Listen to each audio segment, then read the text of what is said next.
Balcony में फूल पौधों के गमलों के पास बैठी पिया जोर से चीख उठी और मन अचानक बेहद घबरा गया, बेचैन हो गया। ऐसा लगा जैसे कुछ गलत हो रहा है, पर क्या? अचानक से उसे नील की याद आ गई।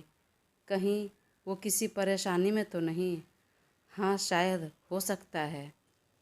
तो क्या करूं? कॉल करूं? हाँ हाँ, कॉल करके पूछती हूँ। पति के मुसीबत के बारे में सोचते ही पिया का कोमल मन और अधिक बेचैन हो गया। उसने तुरंत फ़ोन निकाला और उन्हें लगा दिया, पर मोबाइल बैग में होने की वजह से उसे रिंग सुनाई नहीं दिया और पूरा रिंग होकर रह गया। उसने फ़ोन रिसीव नहीं किया। जब फ़ोन रिसीव नहीं किया तो उसकी चिंता और बढ़ गई।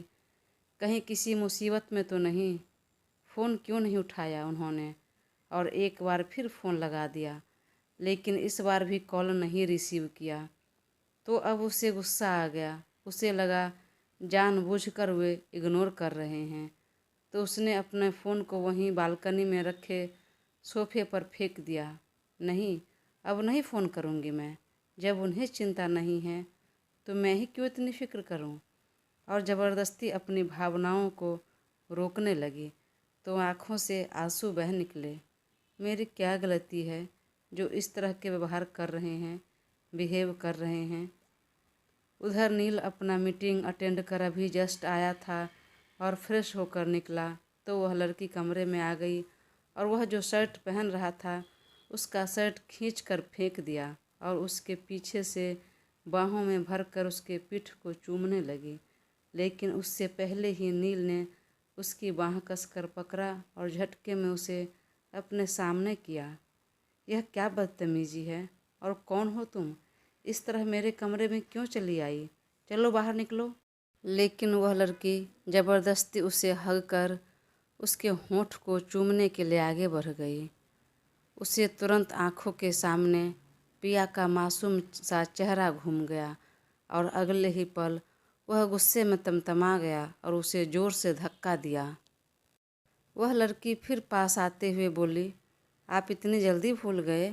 याद है हमने साथ में कितने अच्छे मोमेंट शेयर किए हैं? हो सकता है किए होंगे, पर मुझे याद नहीं है और अब मुझे याद भी नहीं रखना। चलो निकलो बाहर। पर क्यों? और तुम्हें याद नहीं है, लेकिन मुझे याद है ना। वह फिर से उसके और करीब आने की कोशिश करते हुए बोली। तो अब की बार नील ने बेहद गुस्से में उसकी बाँह मरोड़ कर उसके पीठ के पीछे लगा दिया और उसकी आंखों में देखकर बेहद गुस्से में बोला, आई सेड गेट आउट, वरना मैं भूल जाऊंगा तुम लड़की हो। अभी खींच कर तमाचा लगा दूंगा। वह दर्द से छटपटा उठी, लेकिन फिर भी कहा, क्यों क्यों तमाचा लगा दोगे? ऐसे बिहेव कर रहे हो जैसे कितने संत महात्मा हो। 100 चूहे खाकर बिल्ली चली हज को। नील ने एक हाथ से उसे यूं ही पकड़े रहा और दूसरे हाथ से तुरंत मोबाइल निकाला और पुलिस को बुलाने लगा। तो वह लड़की डर गई और उससे माफ़ी मांगकर तुरंत कमरे से बाहर निकल गई। अब तक नील गुस्से में कांप रहा था। उसने फ़ोन सोफा पर फेंका और सिर पकड़ कर बैठ गया। फिर तुरंत मैनेजर को बुलाया और जमकर फटकार लगाई, तुमने उसे भेजा कैसे मेरे कमरे में? मेरा रूम नंबर क्यों बताया? सॉरी सर, पर उसने खुद को बिजनेस पार्टनर बताया और कहा कि अभी अभी जो मीटिंग हुई है उसमें वह भी थी। क्या नाम बताया था उसने अपना? काव्या। ठीक है, जाओ। आइंदा कोई आए तो पहले मुझे कॉल करके बताना, वरना तुम्हारी नौकरी तो जाएगी ही, ये इस होटल का भी काम तमाम हो जाएगा। सॉरी सर, सॉरी, आगे से ऐसा नहीं होगा। नील ने बस उंगली से बाहर जाने का इशारा किया तो मैनेजर चुपचाप चला गया। उसने डोर बंद किया और बेड पर बैठ गया। जो हो गया सो हो गया, अब नहीं होगा और अपने पिछले जीवन का कोई भी असर मैं अपने शादीशुदा जीवन पर नहीं पड़ने दूंगा। इधर वह लड़की कमरे से निकली और अपने कार में बैठते हुए तुरंत एनी को कॉल लगाया। हे, तू क्या बोल रही थी कि वह कैसा नोवा है, लड़कियों को देखकर फिसल जाता है? अरे मैंने तो कितना कोशिश की, लेकिन उसने एक बार मेरी तरफ पलट कर देखा तक नहीं। और इतना ही नहीं, वह तो पुलिस बुला रहा था। और यह क्या कह रही हो तुम? अचानक इतना परिवर्तन? इतना संत महात्मा तो नहीं हो सकता। इतनी जल्दी उसकी फितरत नहीं बदल सकती। अरे अब वह शादीशुदा है। हाँ, भले ही वह शादीशुदा हो, लेकिन जिसकी जो फितरत रहती है वह जाती नहीं। चलो कोई नहीं, पर जो भी हो, उसकी लाइफ को मैं हेल बना कर छोड़ूंगी। बहुत लड़कियों से पाला पड़ा होगा उसका, पर मुझे जैसी लड़कियों से नहीं। उसने मुझे इनकार किया तो उसका परिणाम तो उसे भुगतना होगा। सुकून से तो नहीं रहने दूंगी। तुमने मुझे इनकार कर दिया, पर मैं भी देखती हूँ। अपनी कोशिश तो जारी रखूँगी। वह लड़की भी तुम्हें छोड़कर ना गई तो फिर देखना। इधर युवान और पापा भी अब तक ऑफिस से आ चुके थे।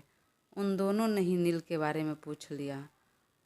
अब तक तो नहीं आया है, हो सकता है देर से आए। और कुछ देर में जब सभी डाइनिंग टेबल पर आए तो पापा ने पूछ लिया, पिया बेटा, नील से तुम्हारी बात हुई? क्या कहा उसने? जी नहीं पापा, मेरी बात तो नहीं हुई है अब तक। अरे बेटा तो बात करो ना, पूछो ना। चलो फ़ोन लगाओ, पूछो कहाँ है। इस लड़के की लापरवाही से मैं परेशान हो चुका हूँ। अंकित जी गुस्सा होने लगे तो किरण जी ने हाथ से इशारा कर शांत रहने के लिए कहा। क्या शांत रहूं? सब आपका सर चढ़ाया हुआ है। छोटा है, बच्चा है, छोड़ दीजिए। तो लो, छोटे से ही करने लगा अपने मन की, और अब तक कर रहा है। ठीक है, पर अभी नाराज़ मत होइए। खाते समय इतना गुस्सा ठीक नहीं। अरे लेकिन उसे इतनी समझ होनी चाहिए कि नहीं? उसकी और भी कुछ रिस्पॉन्सिबिलिटी है या नहीं? बस काम ऑफिस वही है और कुछ नहीं। इधर पिया ने एक बार फिर फ़ोन लगाया और नंबर डायल कर दिया। पूरा रिंग होकर रह गया, लेकिन उसने फ़ोन रिसीव नहीं किया। इस बार भी नील नहीं सुन सका क्योंकि वह चेंज कर रहा था। ठीक है बेटा, तुम रहने दो, मैं कॉल करता हूँ। और अब की बार अंकित जी ने अपने मोबाइल से कॉल कर दिया। अब तक बेड पर नील आ चुका था तो मोबाइल की आवाज़ सुनकर उसने तुरंत फ़ोन हाथ में लिया, पर यहाँ भी कॉल कट गया। पापा का फ़ोन रिसीव नहीं कर सका। इधर अंकित जी के गुस्से का ठिकाना नहीं रहा। अब नील ने मोबाइल देखा तो पापा और पिया का मिस्ड कॉल आया था। उसने पापा को ही कॉल बैक किया। एक ही रिंग में पापा ने फ़ोन रिसीव कर लिया और बेहद गुस्से में बोले, कहाँ हो तुम और घर क्यों नहीं आए? पापा, मैं उदयपुर आ चुका हूँ, एक क्लाइंट से मिलना ज़रूरी था। अच्छा, तो फ़ोन क्यों नहीं रिसीव कर रहे थे? मैंने किया, उससे पहले बहू ने भी किया, फिर फ़ोन क्यों रखे हो जब रिसीव नहीं करना है तो?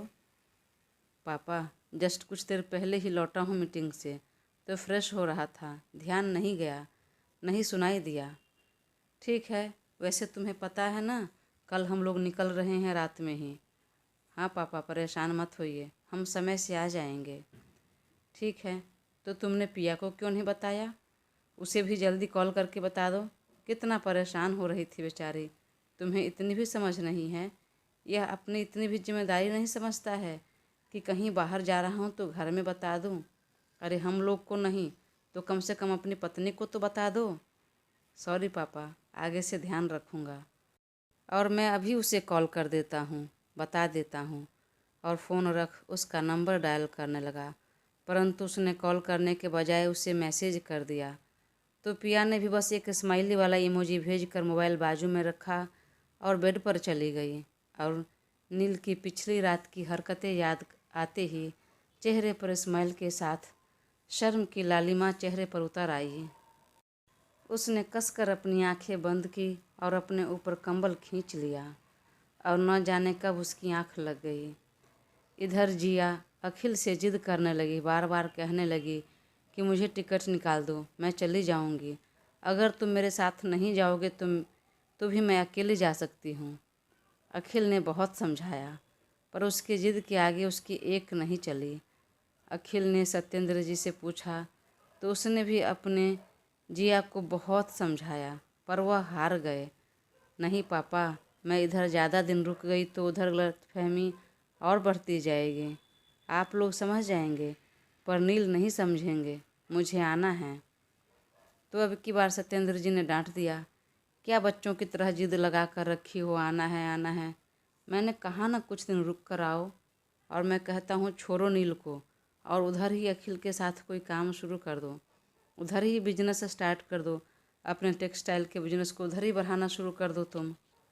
पापा, ऐसा कैसे कह सकते हैं आप? नील से मैं प्यार करती हूँ, उससे मेरी शादी होने वाली थी, और आप बोल रहे हैं बिजनेस करने, यहाँ मना कर रहे हैं। कहीं ऐसा तो नहीं है कि कुछ और बात है जो आप हमसे छुपा रहे हैं, बताना नहीं चाहते? ठीक है, मत बताइए, अब मैं नील से बात कर लेती हूँ। सुनकर सत्येंद्र जी चौंक गए। अरे कोई बात नहीं है बेटा ऐसी, और हाँ, नील को फ़ोन मत करना फ़िलहाल, और अगर तुम्हें आना है तो आ जाओ, मैं आज ही तुम्हारा टिकट निकाल देता हूँ। और उन्होंने 3 दिन के बाद ही उसका टिकट इंडिया के लिए निकाल दिया। अगला दिन भी पूरा दिन बीत गया, शाम हो गई और सब जाने की तैयारी में लग गए, लेकिन अब तक नील का अता पता नहीं था। घर में सब नाराज़ हो गए थे। अंकित जी ने गुस्से में कहा, सब कैंसिल करो, हम नहीं जा रहे हैं, हम बहू को अकेला छोड़कर नहीं जाएंगे, और इसे आने दो, आज इसकी खबर लेता हूँ मैं। पापा, इतना नाराज़ होने की ज़रूरत नहीं, मैं आ गया। ओह, आप सब जा रहे हैं, रेडी हैं? सॉरी, थोड़ा देर हो गई आने में, पर आप सभी निश्चिंत होकर जाइए। वह बोल तो रहा था, लेकिन चारों तरफ नज़र दौड़ाकर पिया को ही ढूंढ रहा था। तब कोमल पास आई और उसे चिमटी काटते हुए कहा, देवर जी, इतना बेसब्र मत होइए, हम लोग निकल रहे हैं, फिर पूरी रात दोनों ही हैं आप, कोई डिस्टर्ब करने वाला भी नहीं है। नील ने भी हंसते हुए कान में हौले से कहा, ऑल द बेस्ट भाभी, भाई का अच्छे से ख्याल रखना और उन्हें हैंडल अच्छे से करना, और इस बार मुझे चाचू बना ही देना। ठीक है, तुम भी मुझे बड़ी मम्मी बना देना। अरे चलो भी, वरना देर हो जाएगी, अंकित जी ने कहा। तो सब निकलने लगे। नील ने कहा, पापा, मैं भी चलूँ, एयरपोर्ट छोड़ दूँ? क्यों, तुम्हें घर में रहने में डर लगता है क्या? रहो घर में, हम चले जाएंगे, पता है हमें भी कि एयरपोर्ट कहाँ है और कैसे जाना है। नील चुप हो गया और वे चारों बाहर निकलने लगे। तो पिया ने सबके पैर छूकर आशीर्वाद लिया। बेटा अच्छे से रहना, किरण जी ने सर पर हाथ फेरते हुए कहा। और हाँ, यह तुम्हारी बात ना सुने तो बस मुझे एक मैसेज कर देना, अंकित जी ने कहा। तो पिया मुस्कुराकर हाँ में सिर हिला दिया। फिर चारों अपने अपने कार में बैठे और एयरपोर्ट के लिए निकल गए। अब घर में सिर्फ नील और पिया रह गए थे, और पिया को जब इस बात का एहसास हुआ तो कलेजा धक धक होने लगा, और वह तेज़ी से सीढ़ियाँ चढ़कर अपने रूम में आ गई। वहीं पाया से लगकर दोनों पॉकेट में हाथ रख खड़ा नील उसे जाते हुए एकटक देखता रहा और मुस्कुरा कर रह गया। पिया कमरे में आकर बैठ गई। न जाने क्यों उसका कलेजा धक धक होने लगा, और वह एक बार दरवाजे की तरफ देखा और झटके में बेड से उठकर बालकनी की तरफ चली गई। नील एक पल के लिए फिर मुस्कुराया और वह भी तुरंत पीछे आया। पिया को नील के आने की आहट हुई तो झट से बाथरूम में चली गई। इधर नील कमरे में आया और दरवाज़ा बंद कर लिया। पिया को पता चल रहा था और उसकी हार्ट बीट बढ़ रही थी। नील ने एक बार नज़र दौड़ा कर पिया को देखा, पर जब वह नहीं दिखी तब बाथरूम की तरफ नज़र गया। डोर अंदर से बंद देखकर वह कमरे में ही बेड पर बैठ गया और मोबाइल निकाल लिया। आखिर बेचारी कब तक बाथरूम में बंद रहती। तो कुछ देर बाद वह निकली। नील को जब उसके आने की आहट हुई तो नज़र उठाकर देखा और पूछा, आप ऊपर चली आई, आपने खाना खा लिया क्या? पिया ने उसकी तरफ देखा पर कुछ जवाब नहीं दिया। तो नील ने फिर कहा, मुझे बहुत ज़ोरों की भूख लगी है, मैंने कुछ भी नहीं खाया है, इनफैक्ट पूरे दिन ही कुछ नहीं खाया, बहुत भूख लगी है। इतना सुनते ही पिया के दिल में एक टीस उठी। उसने तुरंत नज़र उठाकर उसकी तरफ देखा। अगर खाना बचा है तो प्लीज़ निकाल दीजिए, या नहीं तो आप रहने दीजिए, मैं जाकर निकाल लेता हूँ। और वह बेड से उठ गया। आप नीचे चलिए, बैठिए टेबल पर, मैं आपका खाना लगा देती हूँ। या नहीं तो यहीं बैठिए, मैं अभी खाना लेकर आती हूँ। और वह तेज़ी से नीचे जाने लगे, लेकिन उससे पहले ही नील उसके करीब आ गया और उसकी कलाई पकड़ ली। पिया का कलेजा धक धक होने लगा, जो नील भी समझ रहा था। क्या हुआ? आप इस तरह मुझसे भाग क्यों रही हैं? मैं भाग नहीं रही हूँ, बोलकर वह अपनी कलाई छुड़ाकर जाने लगे तो नील ने उसकी कलाई पकड़कर अपनी तरफ खींच लिया। पिया का कलेजा मुंह को आने लगा। फिर भी वह खुद को संभाला और अपनी कलाई छुड़ाते हुए बोली, आपके लिए खाना लाने जा रही हूँ।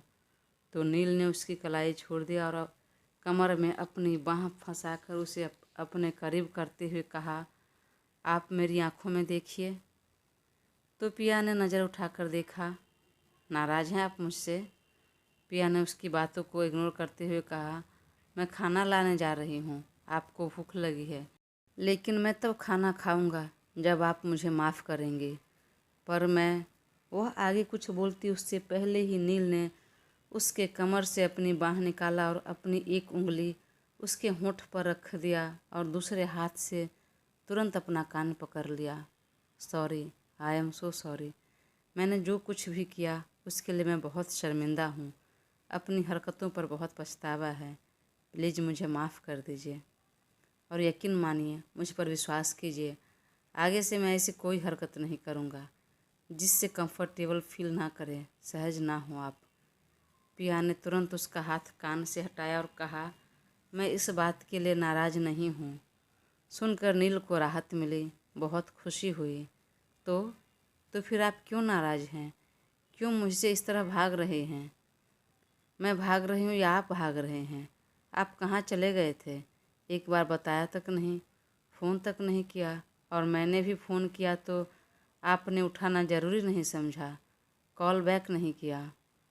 वह सब मैं बताता हूँ, पर पहले यह बताइए, आप वाकई मुझसे नाराज़ नहीं? पिया ने ना में सिर हिला दिया। हाँ, पर मैं भी आगे बढ़ना चाहती हूँ। अपना रिश्ते को लेकर संवेदनशील हूँ। आपके साथ मैं सामंजस्य बिठाना चाहती हूँ, पर इस तरह नहीं। सुनकर नील ने उसे कसकर बाहों में भर लिया और माथे को चूम लिया। अब तो मेरी भूख कई गुना ज़्यादा बढ़ गई। प्लीज़ जल्दी से खाना निकाल दीजिए। और हाँ, आपने खाना खा लिया क्या? पिया ने हाँ में सिर हिला दिया। तो फिर ठीक है, मेरे लिए ला दीजिए और यहीं खाते हैं। और भले ही आपने खा लिया, परंतु फिर भी आपको मेरा साथ देना होगा। पिया ने हाँ में सिर हिलाया और नीचे चली गई खाना लाने। तो नील उठकर बालकनी की तरफ आ गया।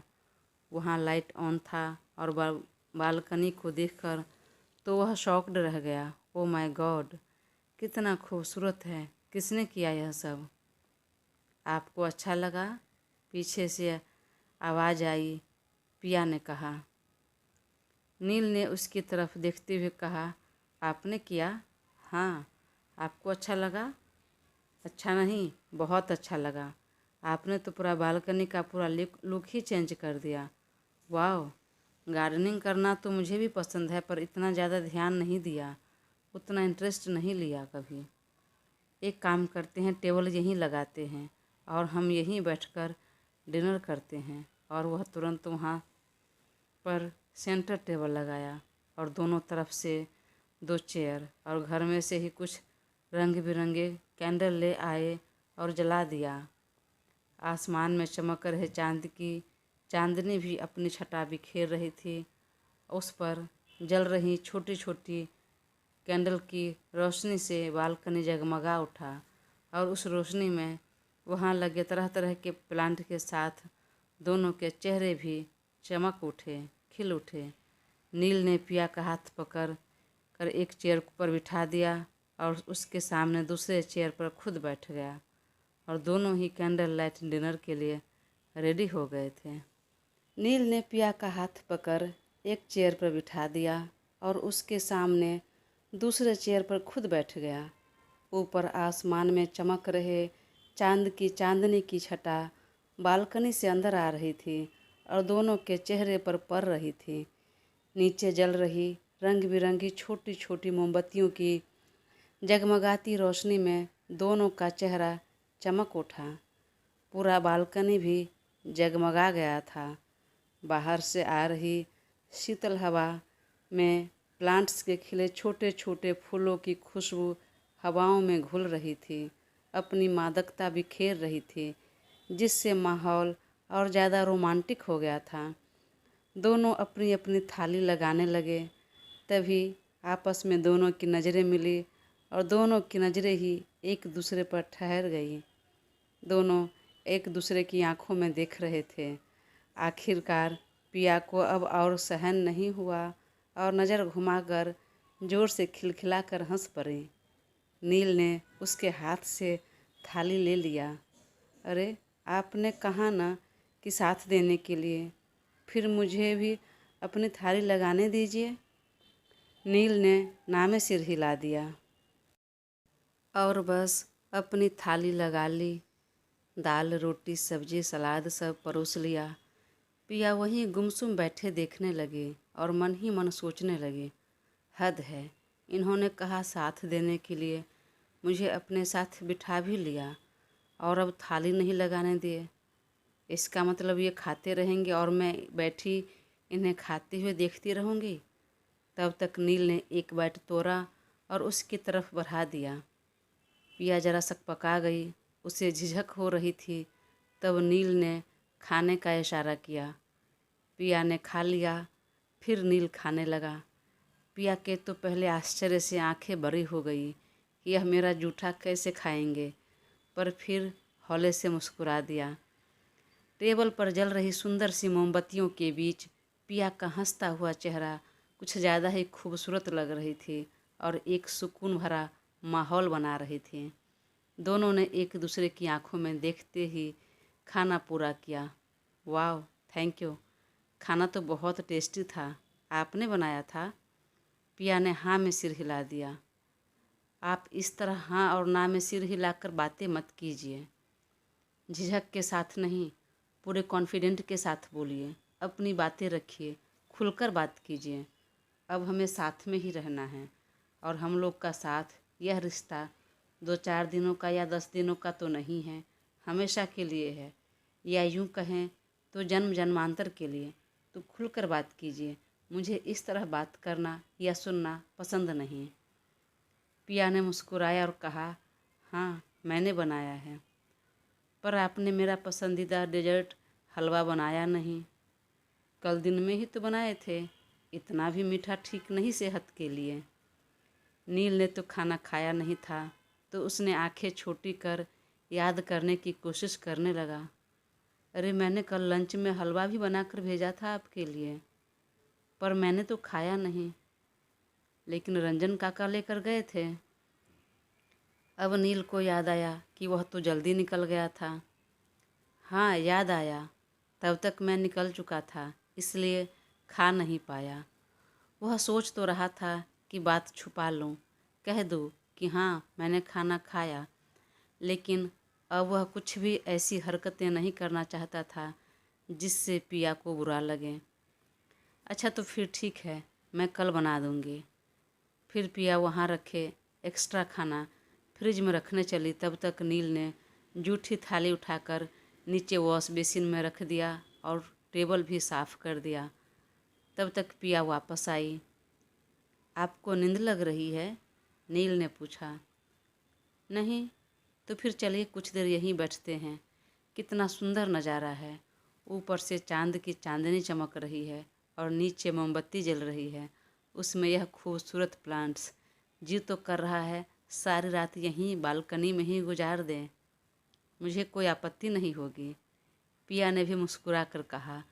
तो नील ने तुरंत सेंटर टेबल को साइड में किया, फिर खुद के साथ पिया के लिए भी कुर्सी खींची और वे दोनों ही एक दूसरे की आंखों में खोए हुए बैठ गए। तभी नील ने पिया का हाथ अपने हाथों में ले लिया। पिया, यह तो हम दोनों को पता है कि जिस तरह हमारा रिश्ता जुड़ा, इससे हम दोनों ही खुश नहीं थे और इसमें हम दोनों की ही कोई गलती नहीं थी। पर अब मैं भी चाहता हूँ कि पिछली बातें छोड़कर हम आगे बढ़ें। एक नए सिरे से हम जीवन की शुरुआत करें। और हाँ, इसमें मेरे तरफ से आप पर कोई प्रेशर, कोई दबाव नहीं रहेगा। जब आपको सहज महसूस हो, कंफर्टेबल फील करें, आप अपना कदम बढ़ा सकती हैं। आपका हमेशा स्वागत रहेगा मेरी लाइफ में। पिया ने मुस्कुराते हुए हाँ में सिर हिला दिया। नील ने प्यार भरी नज़रों से पिया की तरफ देखा। उसके लंबे बाल की कुछ लटें चेहरे पर आ रही थी।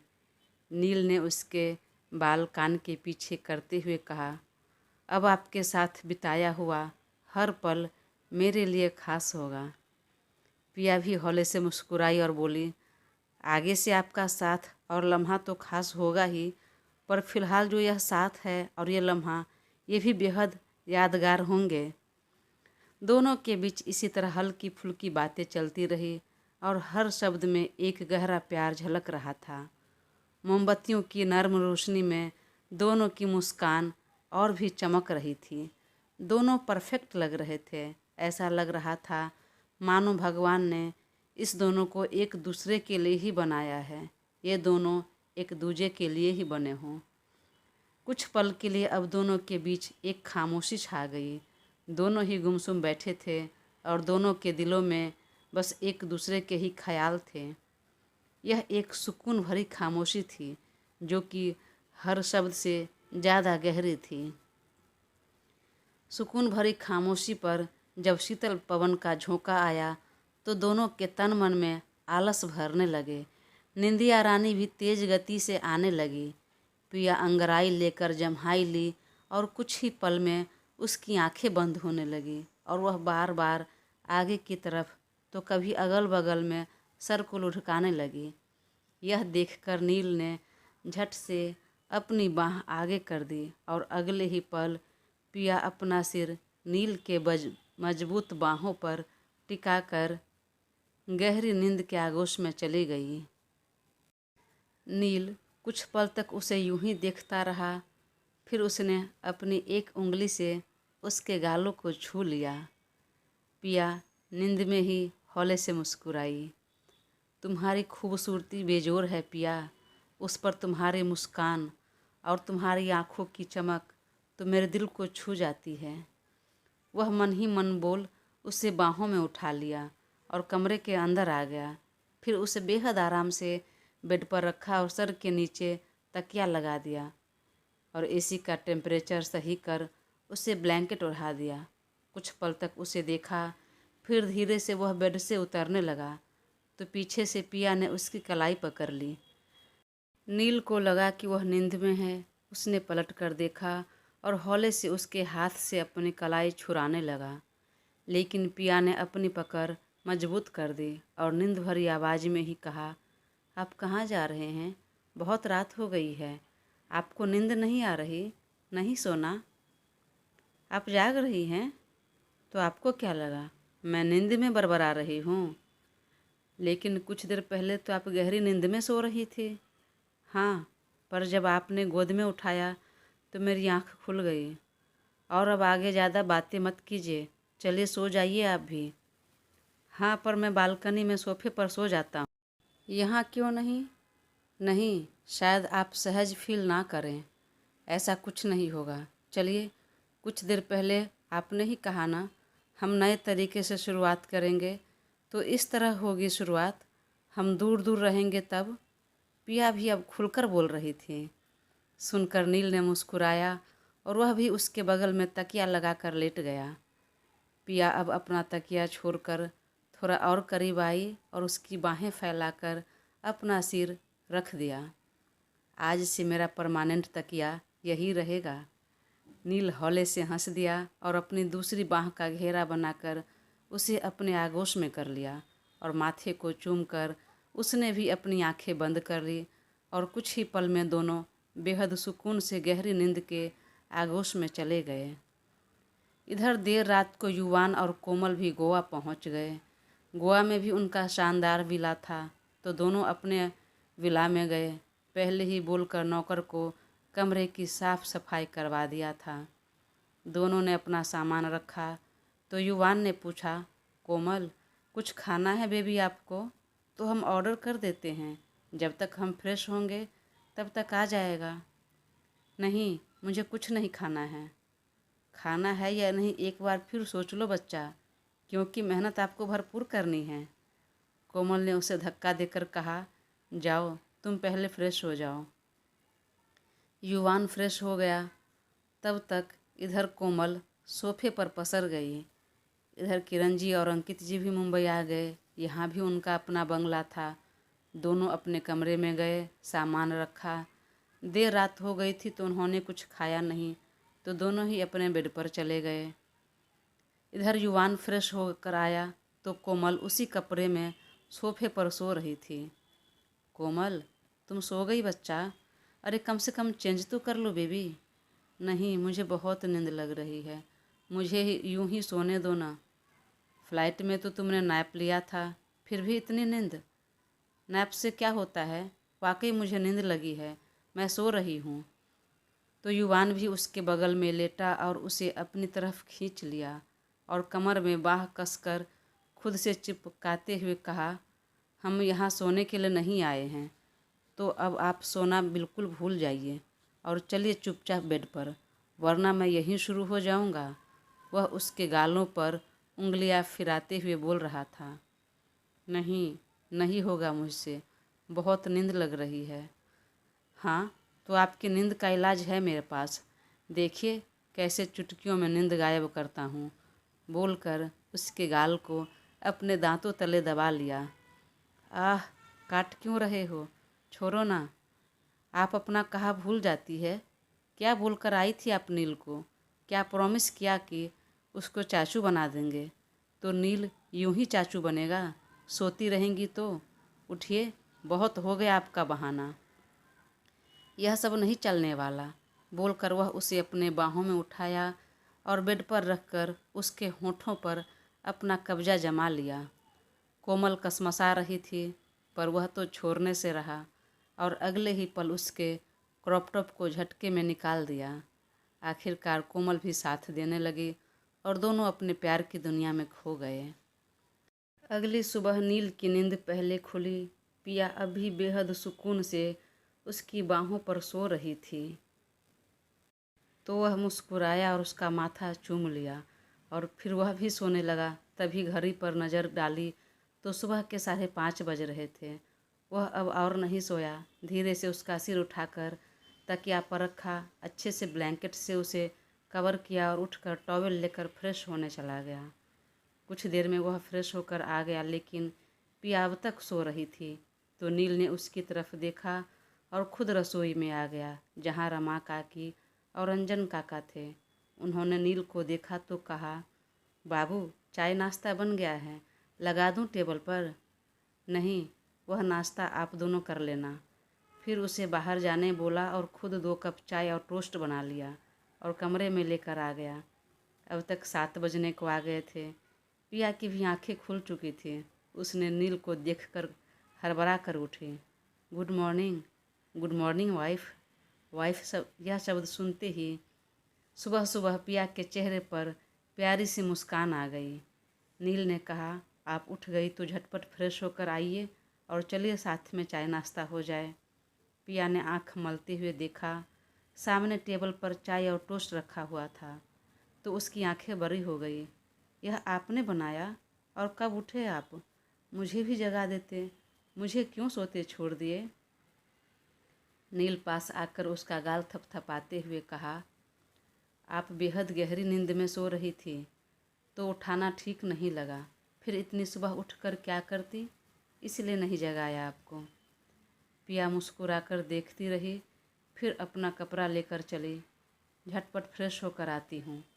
नील ने उसके हाथ से कपड़ा ले लिया और कहा, इसे रखिए, सिर्फ ब्रश करके आइए। आप अभी नहाने गई तो फिर यह सब ठंडा हो जाएगा। वह ब्रश करने गई, तब तक वह रेडी हो गया। पिया बाहर निकली तो नील को रेडी देखकर कहा, आप ऑफिस जा रहे हैं? हाँ, बस कुछ देर का काम है, मैं लंच के टाइम में आ जाऊँगा। इतना देर तक तो रह जाएंगे ना आप? हाँ, रह जाऊँगी। फिर दोनों ने बैठकर एक साथ चाय नाश्ता किया। चाय तो काफ़ी अच्छी बनाई है आपने। थोड़ा बहुत अच्छा बना लेता हूँ मैं भी। कुछ देर में नील अपना बैग लिया और पिया का माथा चूम कर बाहर निकलने लगा। तो एक बार फिर कहा, पिया सुनिए, आपको कुछ काम करने की ज़रूरत नहीं। अगर काम नहीं करूँगी तो फिर मैं बोर हो जाऊँगी। फिर जाइए कोई अच्छी सी मूवी लगा कर देख लीजिए, या नहीं तो आराम कीजिए। एक अर्जेंट मीटिंग है, मैं अटेंड करके जितने जल्दी हो सकेगा मैं आ जाऊँगा, फिर हम बाहर जाएंगे। और वह कमरे से बाहर निकलने लगा। तभी नील का फ़ोन बजा। देखा तो पापा फ़ोन कर रहे थे। उसने तुरंत फ़ोन रिसीव किया। गुड मॉर्निंग पापा, पहुंच गए? गुड मॉर्निंग बेटा, हम तो पहुंच गए, लेकिन तुम कहाँ हो? अभी तो घर पर हूँ, पर ऑफिस के लिए निकल रहा हूँ। पर क्यों? ऑफिस क्यों जा रहे हो? थोड़ा काम था पापा, एक मीटिंग अटेंड करनी है, और फिर दोपहर तक आ जाऊँगा मैं वापस। सारे काम को छोड़ो और मीटिंग भी कैंसिल करो। अगर ज़रूरी है तो घर से अटेंड कर लो, लेकिन घर से बाहर जाने की ज़रूरत नहीं। अगर पता चला तो यहीं से टांगे तोड़ दूँगा मैं तेरी। ठीक है पापा, नहीं जा रहा हूँ। क्यों इतना नाराज़ हो रहे हैं? और वह उल्टे पांव बैग लेकर कमरे में आया। क्या हुआ, आप ऑफिस नहीं जा रहे हैं? पिया ने पूछा। नहीं, मैं घर से काम कर लेता हूँ, और हाँ, मुझे बस 2 घंटे काम करना है। तो मैं अपना काम कर रहा हूँ, तब तक आप भी अच्छे से रेडी हो जाइए। आज हम बाहर घूमने चलते हैं और बाहर ही लंच भी करेंगे। पिया को इससे ज़्यादा और क्या चाहिए। वह खुशी खुशी रेडी होने चली। वह नहाकर बाथरोब पहनकर क्लोसेट रूम में गई और पहनने के लिए अपना कपड़ा ढूंढने लगी। तो याद आया, कोमल दीदी ने उसे कुछ वेस्टर्न ड्रेस दिए थे और कहा था, मैं नहीं रहूँगी तो यही सब पहनना। उसने साड़ी छोड़ दिया और ब्लू कलर की skin fit high waist jeans पहना और ब्लैक कलर का क्रॉप टॉप। अपने लंबे बाल को हल्का कर्ल करके साइड मांग करके खुला छोड़ दिया। आँखों में काजल, लाइनर, होठों पर हल्के लिपस्टिक और बस मांग में हल्का सा सिंदूर लगाया। नील ने पूरे 2 घंटे बोला था, और वह 3 घंटा लगाकर अच्छे से रेडी होकर बाहर निकली और उसके पास आकर कहा, मैं रेडी हूँ। हाँ हाँ, मेरा भी काम हो गया, बस मैं भी ज़रा चेंज कर लूँ, बोला और नज़र उठाकर पिया की तरफ देखा तो अवाक रह गया। उसे ऐसे एकटक देखने लगा कि पलक झपकना तक भूल गया। साड़ी और सूट में तो उसे देखा था, वेस्टर्न ड्रेस में पहली बार देखकर वह शॉक्ड था। उसे ज़रा भी एहसास नहीं था कि पिया इस तरह रेडी होगी और वेस्टर्न कपड़ों में इतनी खूबसूरत लगेगी। टॉप बोट नेक वाला था तो उसका कॉलर बोन थोड़ा दिख रहा था। नील की जब नज़र उसके कॉलर बोन पर गई तो बेचारे ने थूक निगल लिया। इतना कातिलाना लुक, और ऊपर से कुछ करना भी नहीं है। आखिर इंसान खुद को कंट्रोल कैसे करे? क्या हुआ, आप कुछ बोल क्यों नहीं रहे? अभी नहीं निकलना है क्या? हाँ हाँ, निकलना है ना, चलिए मैं जस्ट चेंज करके आया। फिर वह भी एक कार्गो पैंट पहना, ब्लैक टी शर्ट और शूज पहनकर दोनों एक दूसरे का हाथ थामे बाहर निकले। नील ने पार्किंग में से कार निकाला। दोनों कार में बैठे। पिया ने अपना सीट बेल्ट लगाने लगी तो नील ने कहा, रहने दीजिए, मैं लगा देता हूँ। और सीट बेल्ट लगाने के बहाने वह जानबूझकर उसे टच कर रहा था और उसके परफ्यूम की खुशबू को तेज सांस लेकर खींच रहा था। पिया सब समझ रही थी नील की हरकतें। पहले तो वह झिझकने लगी, लेकिन फिर धीरे से कहा, अगर परफ्यूम की खुशबू अच्छी लगी तो अच्छे से सांसों में भर लीजिए। आपकी वाइफ ही हूँ और आपका पूरा हक भी है। नील को पिया की ऐसी बोल्ड बातों का जरा भी अंदाज़ा नहीं था, तो सुनकर वह शॉक्ड रह गया। फिर ज़ोर से खिलखिलाकर हंस दिया और अपना सर उसके सर से जोड़ लिया। दोस्तों, कहानी आगे जारी रहेगी, और प्लीज़ अपना साथ बनाए रखें और चैनल को सब्सक्राइब कर मुझे ज़रूर सपोर्ट करें। Thank you.